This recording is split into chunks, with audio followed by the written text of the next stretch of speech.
실질적으로 오늘 삼손은 출생하지 않습니다. 네. 네. 출생하지 않는데 왜 삼손의 출생일까? 그 출생에 대한 그 비밀을 알려주고 있기 때문에 그렇습니다. 우리가 지난 시간에 입다의 죽음을 통하여서 말하고자 하는 중심은 하나님의 영이 사라진 그런 시대를 살아가고 있기 때문에 그렇습니다. 하나님의 영이 사라진 시대를 살아가고 있는 우리들에게는 그들 가운데에 자신의 욕심을 따라 살아가는 사람들이 너무나 많이 생길 뿐만 아니라 그들의 입술에 악한 말이 쏟아져 나오고, 그리고 그들의 혈기가 멈추지 않아서 많은 사람들에게 불편을 줄 수 있는 그런 일이 이어지게 될 것이다 라는 것을 말하고 있는 것이 지난주의 말씀의 핵심적인 부분입니다. 그렇기 때문에 우리는 하나님의 영이 사라진 시대가 아니라 하나님의 영으로 충만한 시대를 살아가는 그런 자들이 되어야 함을 말씀하고 있는 것이죠. 그렇다면 우리는 어떻게 하나님의 영이 충만한 사람이 되어질 수 있을까요? 이것을 우리는 말씀을 통해서 한번 살펴보고자 하는데, 오늘 말씀이 말하고자 하는 것에 우리는 반대적인 것을 한번 조금 생각해 보면, 하나님의 영, 하나님의 성령이 우리에게 어떻게 충만한 삶을 살아갈 수 있게 하는지를 알려주는 그런 중요한 그런 목적이 있을 거라 생각이 듭니다. 이렇게 하나님이 영이 사라진 이런 사사의 시대를 통하여서 등장하는 한 인물이 나옵니다. 오늘 인물 중에 한 사람이 누구인가 하면 바로 마노아라는 그런 사람입니다. 이 마노아는요, 앞으로 태어날 삼손의 아버지이기도 하고요. 오늘 본문은 이런 하나님의 영이 사라진 시대, 하나님의 은혜가 사라진 시대, 하나님의 임재가 사라진 그런 시대의 단적인 면을 보여주는 이 한 가정을 통하여서 지금 너희들의 시대가 지금 이런 모습을 담고 있어, 지금 이 시대가 지금 이런 모습을 가지고 있어 라는 것을 우리에게 말씀해 주고 있다라는 것이죠. 그래서 하나님께서 이 만화를 통해서 하나님의 영이 사라진 시대, 영적인 상태를 이 가정을 통해서 우리에게 이렇게 보여주고자 합니다. 그렇다면 우리의 모습도 이 만호의 가정을 통하여서 우리의 모습을 비추어서 우리는 어떤 상태에 놓여 있는지를 한번 볼 수 있을 것이라고 생각합니다. 또 하나 우리가 살펴볼 것은 앞으로 등장하게 될 이 사사의 그 삼손이라는 이 사사가 나오기까지 지금까지 사사를 보내주셨던 하나님의 패턴이 지금까지 하나님의 패턴과 전혀 다르게 지금 등장하고 있는 것을 볼 수가 있습니다. 기존의 패턴이 나오고 있지 않다는 말씀입니다. 우리가 그러면 사사기의 일반적인 사사기의 패턴을 한번 살펴보면 하나님의 압제가 있었고 우리에게 어떤 압제가 있었고 그 압제를 통하여서 고통 가운데 있을 때 그들이 하나님께 부르짖죠. 하나님 우리를 도와주세요라고 이렇게 부르짖죠. 우리 그렇게 부르짖게 되면 그 부르짖음을 하나님이 들으십니다. 하나님이 들으시고 그리고 구원할 사사를 보내주시는 것이 일반적인 패턴의 그런 흐름이었습니다. 그리고 그 사사를 통해서 이스라엘을 구원하는 것이 정말 하나님이 사사기를 통해서 우리에게 보여주신 그런 내용이었습니다. 그런데 삼손이 사사로 등장하는 과정 속에 사라진 것이 있었는데, 그것이 무엇인가 하면 그들의 부르짖음이 사라졌습니다. 그리고 또 하나 사라진 것이 있습니다. 그들의 고통이 사라졌습니다. 참 놀랍지 않습니까? 분명하게 블레셋의 압제를 당하고 있음에도 불구하고 그들에게 고통이 사라졌고, 그들은 그 고통 속에서 하나님 앞에 부르짖음이 사라진 시대를 살아가고 있다라는 것을 말씀해 주고 있다라는 것이죠. 우리 그래서 다 같이 1절 말씀을 함께 읽어보도록 하겠습니다. 1절입니다. 자, 시작. 이스라엘 자손이 다시 여호와의 목전에 악을 행하였으므로 여호와께서 그들을 40년 동안 블레셋 사람의 손에 넘겨주시니라. 분명하게 이스라엘 백성들을 하나님께서 블레셋 사람 손에 넘겨주셨습니다. 그런데 그 이후에 2절에 첫 등장하는 것은 소라 땅이라고만 나오고 그 이후에 어떠한 부르짖음이라든가 고통의 소식은 들려오지 않고 있다라는 겁니다. 이스라엘 백성들이 다시 여호와의 목전에서 악을 행하고 블레셋 손에 넘겨졌음을 당했음에도 불구하고 고통이 사라졌고 그리고 부르짖음이 사라진 그런 시대, 그것이 나타나지 않는 시대, 이것이 바로 하나님의 영이 사라진 시대라는 말입니다. 하나님의 은혜가 사라진 시대라는 것을 말씀해 주고 있습니다. 또 조금 다른 한편으로 한번 생각해 보면 이렇게 이야기 드릴 수도 있어요. 그들이 그 시대를 적응해 가고 있다라는 겁니다. 혹시 서울의 삶이 혹시 40년 되신 분 있으실까요? 저는 40년이 됐다. 40년 넘으셨어요? 자, 그러면 40년의 이 삶 속에서 여기에서 주변에 무엇이 맛있는지를 좀 대충 다 아시죠? 그죠? 뭐 모르시나요? 잘 안 다니셔서 모르시나요? 무엇이 주변에 맛있고 그리고 어디를 가야지 좋은지를 웬만한 그 강동구를 좀 속속들이 알 수 있을 것이라고 생각합니다. 그리고 지금 이곳을 떠나면 왠지 불편해요. 안 그러신가요? 자, 맞죠? 이곳을 떠나면 왠지 불편해요. 내가 사는 그런 지역 같지가 않아요. 왜냐하면 40년 동안 나는 여기에서 내가 적응하면서 살고 있기 때문에 그렇습니다. 블레셋도 마찬가지예요. 40년이라는 그런 긴 세월 속에 그들은 그 땅 가운데서 적응하면서 살아가고 있습니다. 그리고 지금 이 약간의 억압과 약간의 그런 어려움은 그냥 이것으로 만족하고 살아나가는 삶이 바로 지금 이스라엘의 모습이었어요. 그냥 이러고 말지. 분명 우리들이 그 일본의 압제 35년의 세월 동안에 정말 그들을 해방을 위해서 발버둥 치면서 나아가는 사람들은 우리의 압제가 너무나 힘들어서 그것을 벗어나고자 그렇게 발버둥 쳤다면 일부 또 많은 사람들이 이 35년이라는 그런 긴 세월을 언제 해방될지 모르기 때문에 그것을 적응하면서 살아가는 사람도 정말 대다수였다라는 것이죠. 이것이 바로 그들이 살아가는 그런 시대에 적응하면서 살아가고 있는 그런 모습이었다는 것을 이야기하고 있는 겁니다. 우리가 이 두 가지를 가지고 오늘 말씀을 함께 나누려고 하는데요. 이것을 통해서 우리에게 주고자 하는 메시지가 있다는 겁니다. 첫 번째 우리에게 주고자 하는 메시지는요. 우리의 구원은 과연 어디로부터 오는 걸까라는 겁니다. 사사기의 패턴을 계속 말씀을 드렸는데 이 하나님의 구원은 그들의 부르짖음을 통하여서 구원이 오지 않는다라는 사실을 우리에게 말씀해 주고자 하고 있다라는 거예요.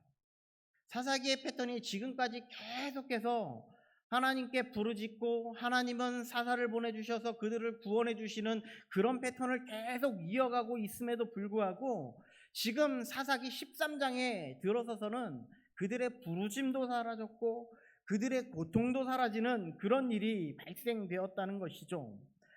여기에서 우리에게 중요하게 나타나는 것은 이 하나님께서는 그들의 부르짖음을 통해 그들을 구원하고자 하는 것이 아니었다라는 사실을 우리에게 말씀해 주고자 함이라는 겁니다. 하나님께서는 이 마노아의 가정에 찾아와서 자녀를 약속해 주셨고 삼손이 그들에게 오셔서 구원의 시작을 이룰 것이다 라는 것을 이렇게 약속을 해 주시면서 우리에게도 똑같이 이야기해 주고 있는 거예요. 지금 너희들의 구원이 우리들의 구원 때문에 우리들의 부르짖음 때문에 이루어가는 것이 아니다. 우리의 열심 때문에 이루어가는 것이 아니다라는 것을 우리에게 말씀해 주고 있다라는 것이죠. 그렇다면 왜 사사기 13장에 와서는 기존 패턴을 따르지 않는 걸까요? 그렇게 어렵지 않습니다. 계속 이야기 말씀드렸던 하나님의 구원이 여기에 있지 않기 때문에 그렇다는 것입니다. 우리의 부르짖음과 우리의 회개를 통해서 이루어지는 구원이 아닌 오직 하나님의 전적인 은혜로 하나님의 구원이 이루어지기 때문에 여러분 그렇다고 해서 우리가 부르짖지 마십시오라는 것을 말씀드리는 것이 아니죠.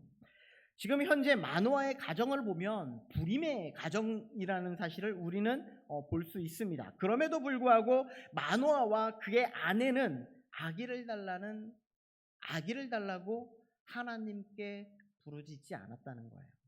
그럼에도 불구하고 하나님의 사자는 그녀에게 찾아와서 그 가정에게 하나님의 자녀를 주시겠다고 소망을 주시고 소망에 대한 은혜를 베풀어 주셨음을 말씀해 주고 있다는 겁니다.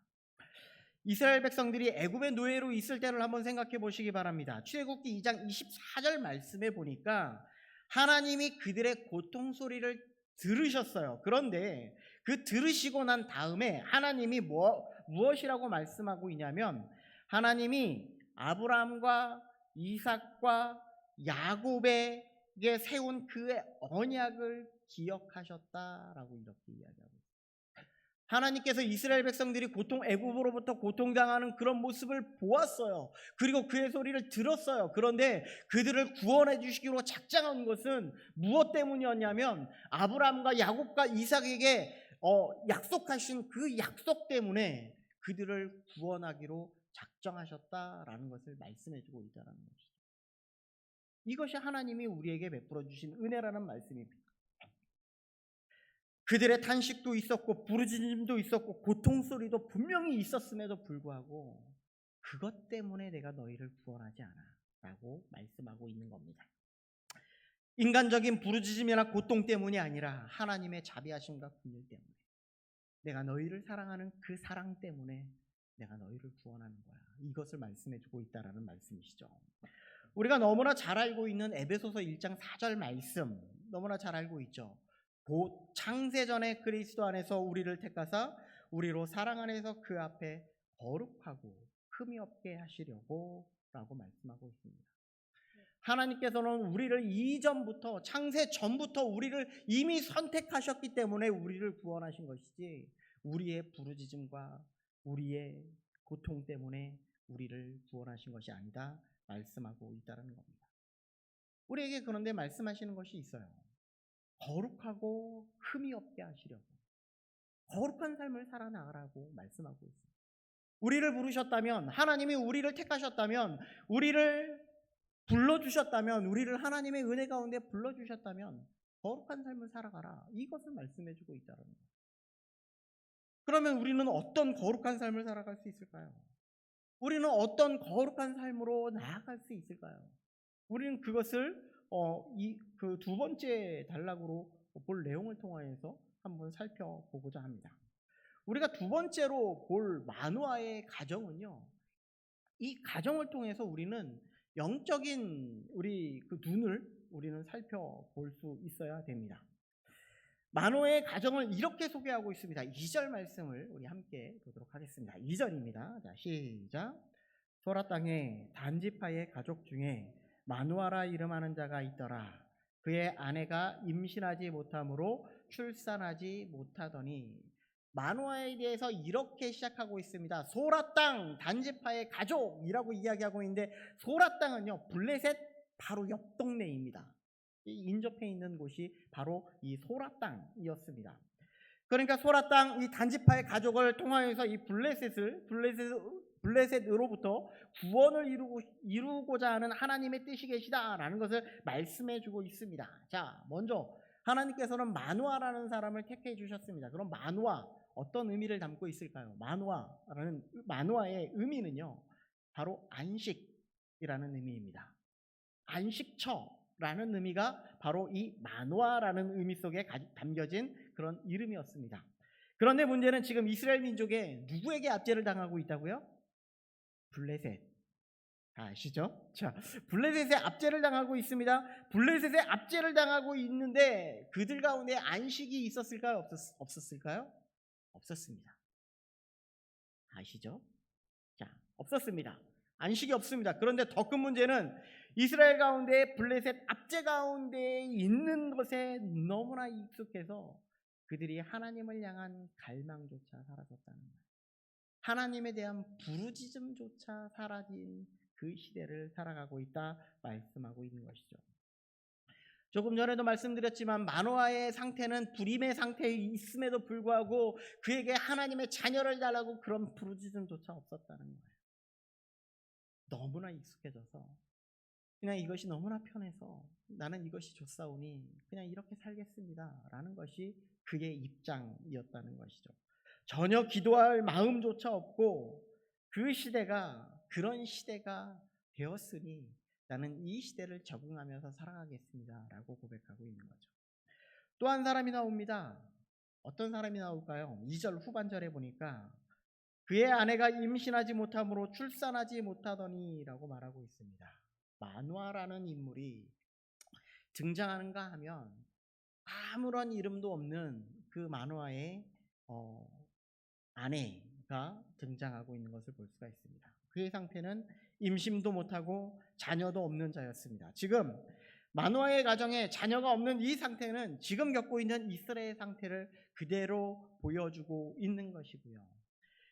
그들에게는 자녀가 없으므로 안식이 없고 오랜 세월 절망의 끝을 향해서 나아가고 있는 자들일 뿐만 아니라 이제는 자신들의 모습을 보지 못하고 하나님께 부르짖음조차 없고 기도의 간절함조차 없고 하나님의 말씀조차 없는 그런 시대를 살아가고 있다는 말씀입니다. 그것이 바로 마노아의 가정이었습니다.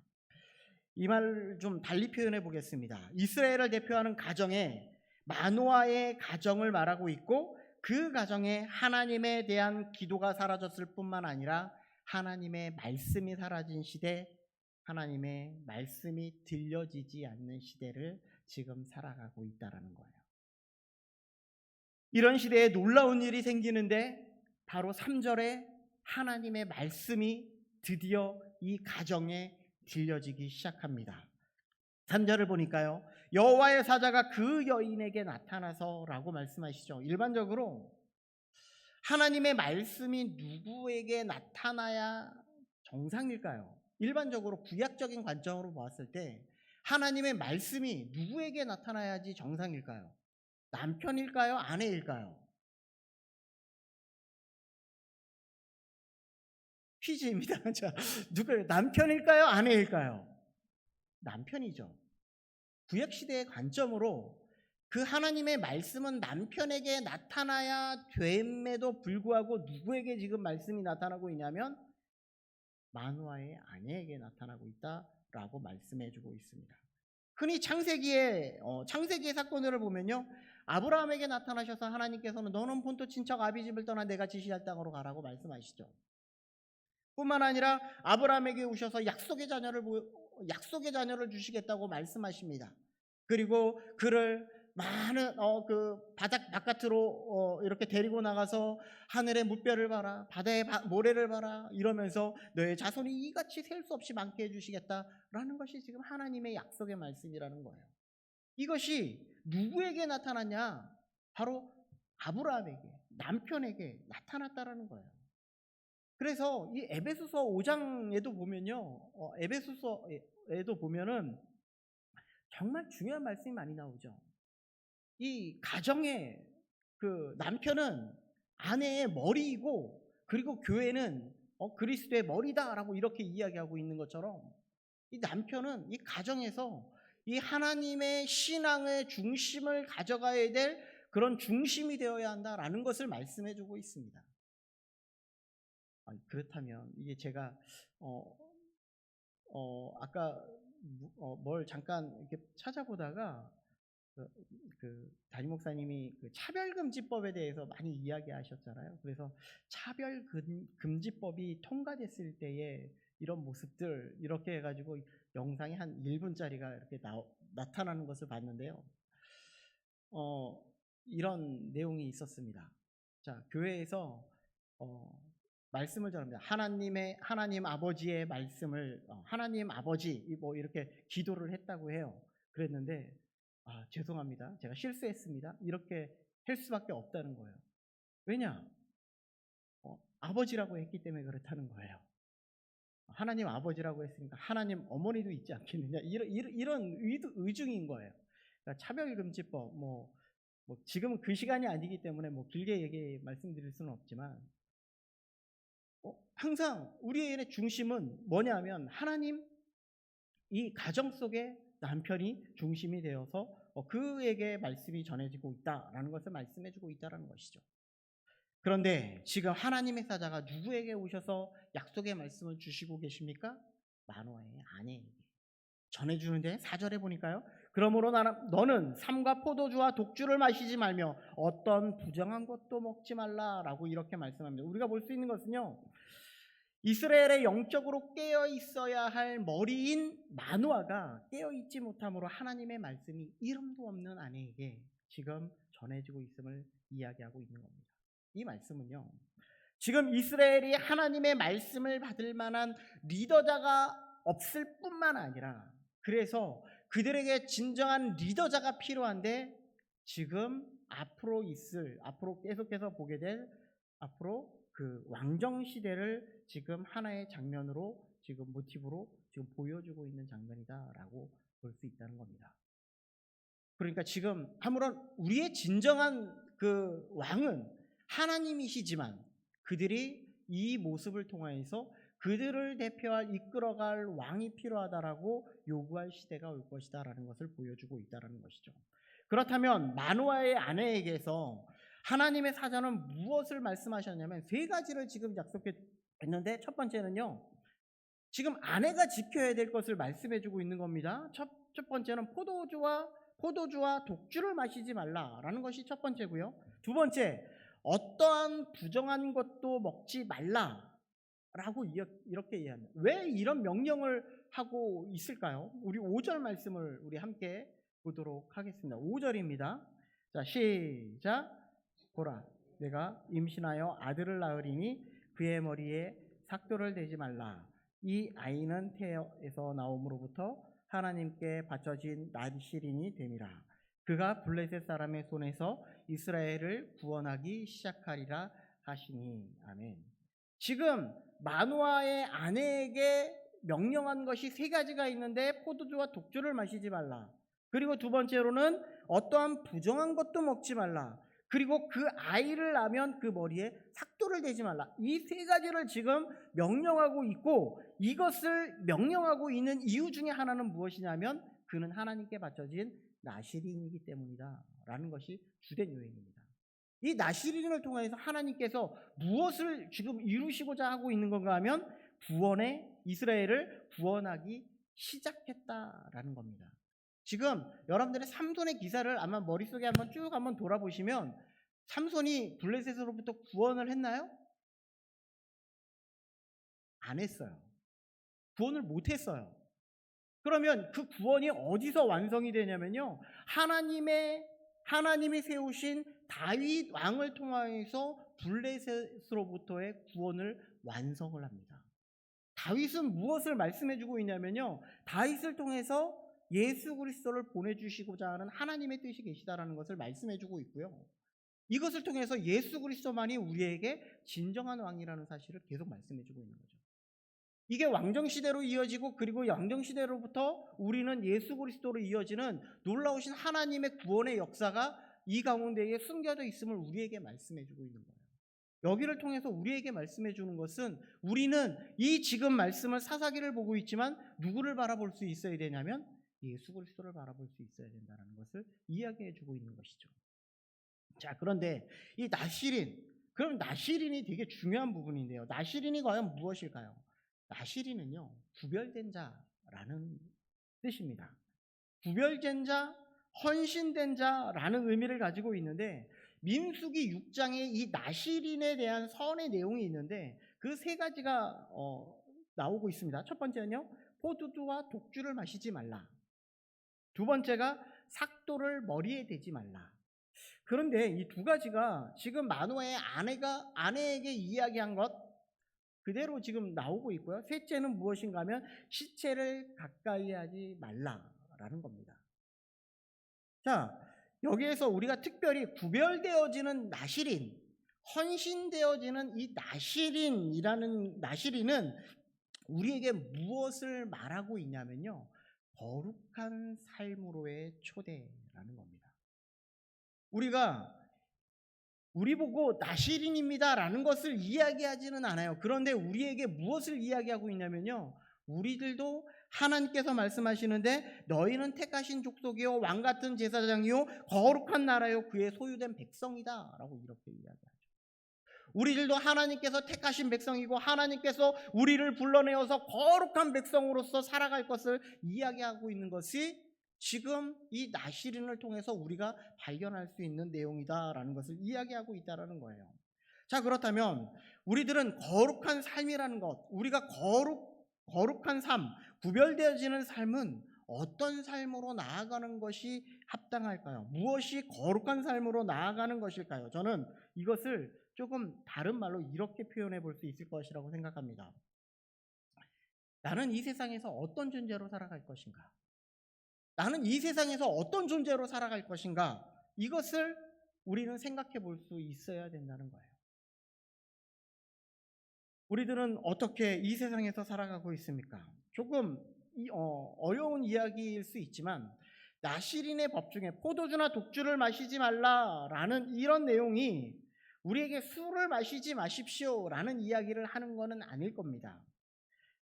이 말은 너의 중심이 과연 무엇입니까? 라는 그런 의미입니다. 당신의 마음의 중심에 무엇이 있습니까?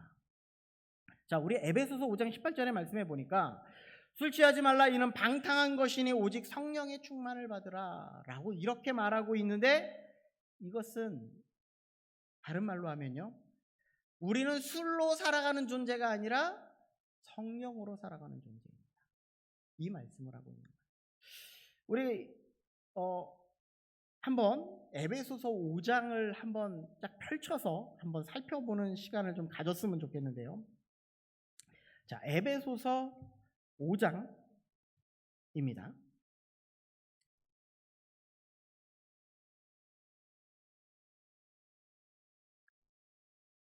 에베소서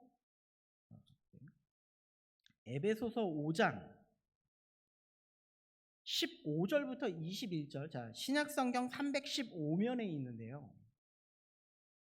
찾으셨죠?